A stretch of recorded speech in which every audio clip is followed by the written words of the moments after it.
ಈಗ ಇಲ್ಲಿ ನಾವು ವೀಳ್ಯದ ಬಳ್ಳಿ ನೋಡ್ತಾ ಇದ್ದೀವಿ. ಈ ವೀಳ್ಯದ ಎಲೆಗಳು ನೋಡಿದ್ರೆ ತುಂಬ ಚೆನ್ನಾಗಿದೆ, ತುಂಬ ದಟ್ಟ ಹಸಿರು ಮತ್ತು ಗಾಢವಾದ ರೀತಿಯಲ್ಲಿದೆ. ಈಗ ಈ ರೀತಿಯಾದ ವೀಳ್ಯದ ಎಲೆಗಳು ಸಿಕ್ಕೋದಿಲ್ಲ. ಈ ವೀಳ್ಯದ ಎಲೆಗಳ ಒಂದು ವೆರೈಟಿ ನೋಡಿದ್ರೆ ತುಂಬ ಹಳೇದು, ಟ್ರೆಡಿಷ್ನಲ್ ನಮ್ಮದು ಏನಂತೀವಿ ನಾಟಿ ವೀಳ್ಯದ ಎಲೆಗಳು ಅಂತೀವಿ. ಇದ್ರ ಬಗ್ಗೆ ಒಂದು ಸ್ವಲ್ಪ ಸಂಕ್ಷಿಪ್ತವಾಗಿ ಹೇಳ್ತೀರಾ? ನೀವು ಇದನ್ನ ಕಾಪಾಡ್ಕೊಂಬಂದಿದ್ದೀರಾ? ನಮ್ಮ ತಾತನವರು ತೋಟ ಮಾಡ್ತಾಯಿದ್ರು. ಆಮೇಲೆ ನಮ್ಮ ತಂದೆಯವರು ಅದೇ ಥರ ಇದು ಮಾಡ್ಕೊಂಡು ಬಂದರು. ನಾವು ಸಹ 7ನೇ ಕ್ಲಾಸು 7th ನಾವು ಓದ್ಬಿಟ್ಟು ಎಲೆ ತೋಟ ಮಾಡೋಕೆ ಹೋದ್ವಿ. ಆಮೇಲೆ ನಾವು ಸುಮಾರು ಒಂದು 30 ವರ್ಷ ಹೋದರು. ನಮ್ಮ ಕೆರೆಗೆ ಸ್ವಲ್ಪ ನೀರು ಯಾವುದೋ ಸ್ವಲ್ಪ ಕಲುಷಿತ ನೀರು ಬಂದುಬಿಡ್ತು. ಅದರಿಂದ ಅದು ಸ್ವಲ್ಪ ಎಫೆಕ್ಟ್ ಆಯಿತು ಆ ತೋಟ. ಇವಾಗ ಇಲ್ಲಿ ಬೇರೆ ತೋಟ ಮಾಡಿದ್ದೀವಿ, ಅದರಲ್ಲಿ ಇವಾಗ ದೊಡ್ಡದು ಮಾಡ್ತಾಯಿದ್ದೀವಿ. ನಾವು ಇದರಿಂದ ತುಂಬ ಬದುಕಿರೋರು. ಒಂದು ಆಸ್ತಿ ಆಗಲಿ, ಒಂದು ಮದುವೆ ಆಗಲಿ, ಇನ್ನೊಂದಾಗಲಿ ಏನು ಮಾಡಬೇಕಂದ್ರೂ ಇದರಲ್ಲಿ ಒಂದು ಪೆಂಡೆ ಎಲೆ ಕೊಯ್ಕೊಂಡೋದ್ರೆ ಆ ಕಾಲದಲ್ಲಿ 50 ವರ್ಷ ಮುಂಚೆ 20 ರೂಪಾಯಿ ಅಷ್ಟೇ. ಈಗ ಇನ್ನು 500 ರೂಪಾಯಿ, 5,000 ರೂಪಾಯಿ ಒಂದು ಪೆಂಡೆ ಎಲೆ ಈಗ. ಅದರಿಂದ ಅಷ್ಟೊಂದು ಬದಲಾವಣೆಗಳಾಗ್ಬಿಡ್ತು, ಬೆಲೆದು ಅಷ್ಟು ಬದಲಾವಣೆಗಳಾಗ್ಬಿಡ್ತು. ಸುಮಾರು ಜಮೀನುಗಳು ಇದೆಯಲ್ಲ ನಿಮ್ಮದು ಮುತ್ತಲ್ದವ್ರ ಕೆರೆ ಭಾಗದಲ್ಲಿ, ಕೋಡಿ ಭಾಗದಲ್ಲಿ ಇವುಗಳು ನಿಮ್ಮ ಜಮೀನುಗಳಿದ್ದಾವೆ? ಇದೆ ಜಮೀನುಗಳಿಗೆ. ಅಂದ್ರೆ ಇವಾಗ ಆ ಕಲುಷಿತ ನೀರು ಬಂದ ಕಾರಣ ನೀವೇನು ಬೆಳೆಗಳು ಬೆಳೆಯಕ್ಕೆ ಆಗ್ತಾ ಇಲ್ಲ. ಇದು ಈ ವೀಳ್ಯದೆಲೆ ಆ ನೀರಿಗೆ, ಯಾಕಂದ್ರೆ ನಾನು ಚಿಕ್ಕಂದಿನ ನೋಡಿದಾಗಿಂದನೂ ನೀವು ಒಂದು ಪ್ರಗತಿಪರ ರೈತರು.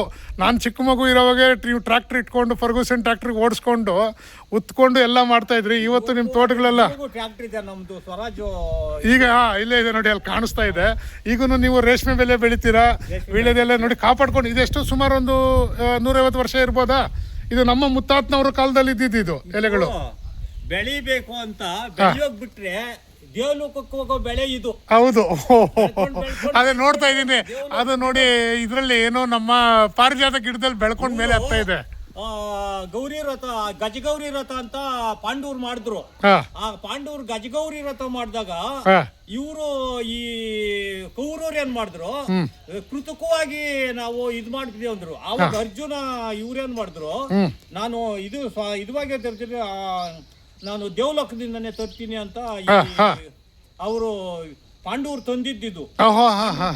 ಆ ರೀತಿ ಇದು ವೀಳ್ಯದೆಲೆದು ಕತೆ, ವೀಳ್ಯದೆಲೆ ಕತೆ. ನಮ್ಮ ಇದರಲ್ಲಿ ಸುಮಾರು 150 ವರ್ಷಗಳದ್ದು ಒಂದು ವರ್ಷದ ಗಿಡನ ಅಂದರೆ ನಮ್ಮ ಬಳ್ಳಿನ ಕಾಪಾಡ್ಕೊಂಡು ಬಂದಿದ್ರೆ. ಈಗ ಮತ್ತೆ ನಾನು ತೊಗೊಂಡು ಹೋಗ್ತಾ ಇದ್ದೀನಿ. ಈಗ ಮತ್ತೆ ಇದನ್ನ ನನ್ನ ಫಾರ್ಮಲ್ಲಿ ರೀಕ್ರಿಯೇಟ್ ಮಾಡಿ ಕೆಲವೊಂದು ಜನಗಳಿಗೆ ಕೊಡ್ತೀನಿ ಇದನ್ನ. ಯಾಕಂದರೆ ನಮ್ಮ ಇತಿಹಾಸ, ನಮ್ಮ ಮುತ್ತಾತನ ಬೆಳೆಸ್ಕೊಂಬಂದಂಥ, ಅವ್ರ ನಾಟಿ ಮಾಡಿದಂಥ ಗಿಡ ಕಾಪಾಡ್ಕೊಂಡು ಬರೋದು ಅಂದರೆ ಇದೊಂದು ಇತಿಹಾಸವೇ ಸರಿ. ಈಗ ನಮ್ಮ ದೊಡ್ಡಮ್ಮನವರು ಇದ್ದಾರೆ, ಇವರು ತುಂಬ ಹಿಂದೆ ಎಲ್ಲ ತೋಟದಲ್ಲಿ ಕೆಲಸ ಮಾಡಿದವರು.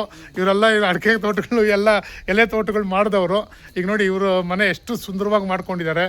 ಇವ್ರ ಮಗ ಸಹ ಈಗ IT ಉದ್ಯಮದಲ್ಲಿ ಇರೋವಂಥವನು ಇದ್ರೂ ಸಹ. ಆ ಹುಡುಗನೂ ಅಷ್ಟೇ, ಮಂಜು, ತುಂಬ ಅವನಿಗೆ ಇಂಟ್ರೆಸ್ಟು. ನೋಡಿ ಎಷ್ಟು ಚೆನ್ನಾಗಿ ಮಾಡ್ಕೊಂಡಿದ್ದಾರೆ ಇವರು ಈ ತೋಟನೆಲ್ಲ.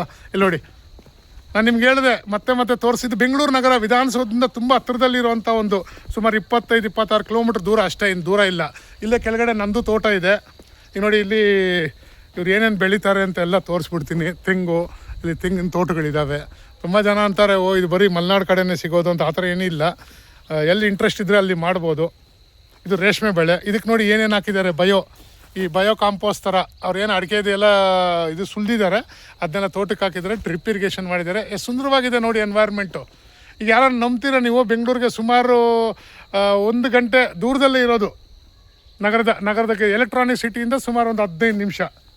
ಈ ಸರ್ಜಾಪುರದಿಂದ ಸುಮಾರು ಒಂದು 15 ನಿಮಿಷ ಅಷ್ಟೇ ದೂರದಲ್ಲಿದ್ದೀವಿ.